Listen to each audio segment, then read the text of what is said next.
اللہ رب العزت نے قرآن مجید کے اندر ارشاد فرمایا وَلَا تَأْكُلُوا مِمَّا لَمْ يُذْكَرِ اسْمُ اللَّهِ عَلَيْهِ وَإِنَّهُ لَفِسْقٌ کہ ان اشیاء کو نہ کھاؤ جن پر اللہ کے غیر کا نام لیا گیا، یعنی جن پر اللہ کا نام نہ ذکر کیا گیا ان اشیاء کو نہ کھاؤ، بے شک یہ اللہ کی حکم عدولی ہے۔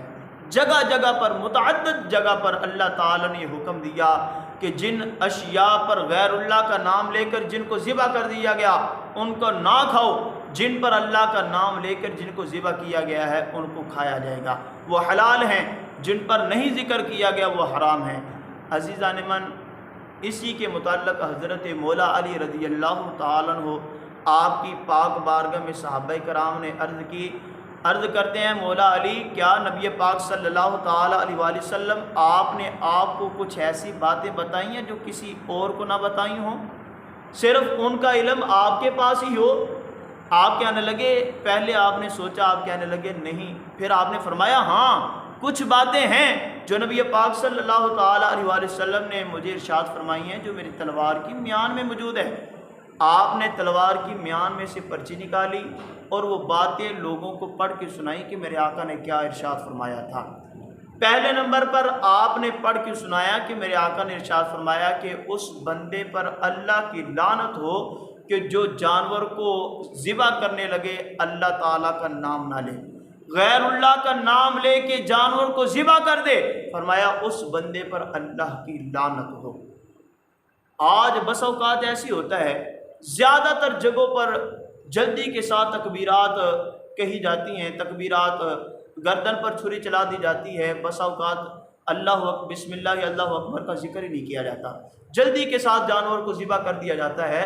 تو قرآن پاک کے اندر متعدد جگہ پر اللہ تعالیٰ نے فرمایا کہ جن پر اللہ کا نام نہیں ذکر کیا گیا ان کو نہ کھاؤ۔ عزیزان من، نبی پاک صلی اللہ تعالیٰ علیہ وآلہ وسلم نے بھی فرما دیا کہ اس بندے پر اللہ کی لعنت ہو جو بندہ جانور کو ذبح تو کرے اس پر غیر اللہ کا نام لے دے یا اللہ تعالیٰ کا نام نہ ذکر کرے تو ایسے بندے پر خدا کی لعنت ہو۔ دوسرے نمبر پر حضرت مولا علی پڑھ کے سناتے ہیں کہ نبی پاک صلی اللہ تعالیٰ علیہ وآلہ وسلم نے فرمایا کہ اس بندے پر بھی خدا کی لعنت ہو جو بندہ زمین کی مینڈ کو بدل دے۔ اس کا مطلب یہ ہے، مینڈ کہا جاتا ہے حدود بندی کو، جس طرح کے لوگوں کی بار زمینیں ہوتی ہیں، جائیداد ہوتی ہے، وہاں پر رقبہ جو وہ اس کے ارد گرد وہ باندھ دیا جاتا ہے، حدود بندی کر دی جاتی ہے کہ یہ اتنا رقبہ فلاں کا ہے، اتنا رقبہ فلاں کا ہے۔ اور جس طرح گھروں کو تعمیر کرنے سے پہلے نییں بر دی جاتی ہیں اور دیواریں کر دی جاتی ہیں کہ اتنا رقبہ فلاں بندے کا ہے، حد بندی کر دی جاتی ہے، اس کو میڑ کہا جاتا ہے۔ میرے آقا نے فرمایا کہ جو بندہ زمین کی میڑ کو بدلے، یعنی کہ دوسری کی زمین کو اپنی زمین کے اندر داخل کر لے، دوسری کی زمین پر قبضہ کر کے اس کو اپنی زمین کے اندر شامل کر لے، فرمایا ایسے بندے پر بھی خدا کی لعنت ہو۔ اور احادیث میں آتا ہے نبی پاک صلی اللہ تعالی وسلم نے فرمایا کہ جو بندہ کسی کی زمین کو غصب کر لیتا ہے، قبضہ کر لیتا ہے، بغیر کسی وجہ کے اس پر ظلم کرتے ہوئے، زیادتی کرتے ہوئے اس کی زمین کو اپنے انڈر میں لے لیتا ہے، فرمایا کل بروز قیامت 7 زمینوں کی مٹی کا اس کے گلے کے اندر توک ڈالا جائے گا۔ عزیزان من، یہ کتنا بڑا عذاب ہے کہ ان کو آگ بنا کر اس کی گرد میں لٹکا دیا جائے گا۔ تیسرے نمبر پر نبی پاک صلی اللہ تعالیٰ علیہ وآلہ وسلم نے ارشاد فرمایا کہ اس بندے پر بھی خدا کی لعنت ہو جو بندہ اپنے باپ پر لعنت کرے۔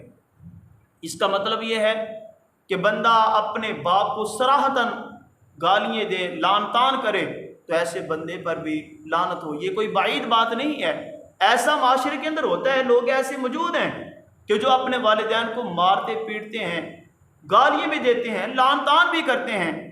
عزیزان من، وہ حدیث پاک آپ نے سنی ہوگی، حدیث پاک کا مفہوم ہے کہ میرے آقا نے ارشاد فرمایا کہ ایک ایسا زمانہ آئے گا کہ لوگ اپنے والدین کو گالی دیں گے۔ صحابہ کرام عرض کرتے ہیں آقا یہ کیسے ہو سکتا ہے کہ لوگ اپنے والدین کو گالی دیں؟ میرے آقا نے فرمایا ہاں ایسا ممکن ہے کہ لوگ اپنے والدین کو گالی دیں گے۔ صحابہ کرام عرض کرتے ہیں آقا کیسے؟ میرے آقا نے ارشاد فرمایا کہ ایک بندہ دوسرے کے والدین کو گالی دے گا اور اس کے جواب میں وہ بندہ اس کے والدین کو گالی دے گا۔ فرمایا کہ یہ اسی طرح ہے کہ جیسے اس نے اپنے والدین کو گالی دی ہے۔ وہ زمانہ آ چکا ہے۔ عزیزان من، چوتھے نمبر پر حضرت مولا علی پڑھ کے سناتے ہیں کہ نبی پاک صلی اللہ علیہ وسلم نے فرمایا کہ اس بندے پر بھی خدا کی لعنت ہو جو کسی بد مذہب کو اپنے گھر کے اندر پناہ دے، جو کسی بد مذہب کو اپنے گھر کے اندر پناہ دے، ایسے بندے پر بھی خدا کی لعنت ہو۔ کون رکھے گا یاد ہمیں اس دنیا خود غرضی میں، کون رکھے گا یاد ہمیں اس دنیا خود غرضی میں؟ حالات ایسے ہیں کہ لوگوں کو خدا یاد نہیں۔ ہم کون ہیں، ہم کیا ہیں، با خدا یاد نہیں۔ ہم کون ہیں، ہم کیا ہیں، با خدا یاد نہیں۔ ہمیں اپنے اسلاف کی کوئی ادا یاد نہیں، اور اگر یاد ہیں تو کافر کے ترانے، اگر یاد ہیں تو کافر کے ترانے، اگر نہیں یاد تو مسجد کی صدا یاد نہیں۔ اور بنت ہوا کو نچاتے ہیں سرعام محفل میں، بنت ہوا کو نچاتے ہیں سرعام محفل میں۔ کتنے سنگ دل ہیں کہ رسم حیا یاد نہیں۔ آج بھی اپنی ذلت کا سبب یہی اقبال، آج بھی اپنی ذلت کا سبب یہی اقبال۔ سب کچھ یاد ہے مگر خدا یاد نہیں، سب کچھ یاد ہے مگر خدا یاد نہیں۔